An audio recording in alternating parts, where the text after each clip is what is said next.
آیت کے حوالے سے سوال پوچھا گیا ہے کہ مسلمانوں کو کفار کے ظلم کے جواب میں جہاد کا حکم کب ہوا؟ مکہ مکرمہ میں مسلمانوں پر کفار کی طرف سے ظلم و ستم کا یہ حال تھا کہ کوئی دن ایسا خالی نہیں جاتا تھا کہ جس میں کوئی مسلمان ان کفار کے ظلم و ستم کا شکار نہ ہوتا ہو، زخمی یا چوٹ نہ کھاتا ہو یا دوسرا نقصان اس کا نہ ہوتا ہو۔ قیام مکہ کے آخری دور کے اندر بھی جب مسلمانوں کی تعداد کافی ہو چلی تھی، وہ کفار کے ظلم و ستم کی شکایت بھی لے کر آتے تھے، لیکن انہیں اس کی اجازت نہیں دی تھی۔ آپ صلی اللہ علیہ وسلم انہیں صبر کرنے کا فرماتے رہے۔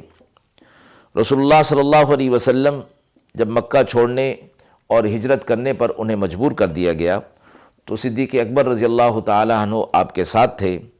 تو مکہ سے نکلتے وقت آپ صلی اللہ علیہ وسلم نے فرمایا تھا کہ ان لوگوں نے اپنے نبی کو نکالا ہے، اب ان کی ہلاکت کا وقت قریب آ چکا ہے۔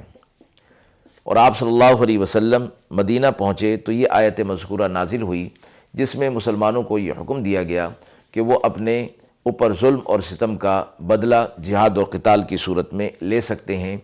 مفسرین اس بات پر متفق ہیں کہ یہ پہلی آیات ہیں مسلمانوں کے ظلم و ستم کے بعد کہ جس میں انہیں جہاد و قتال اور اپنا بدلہ لینے کا حکم دیا گیا ہے۔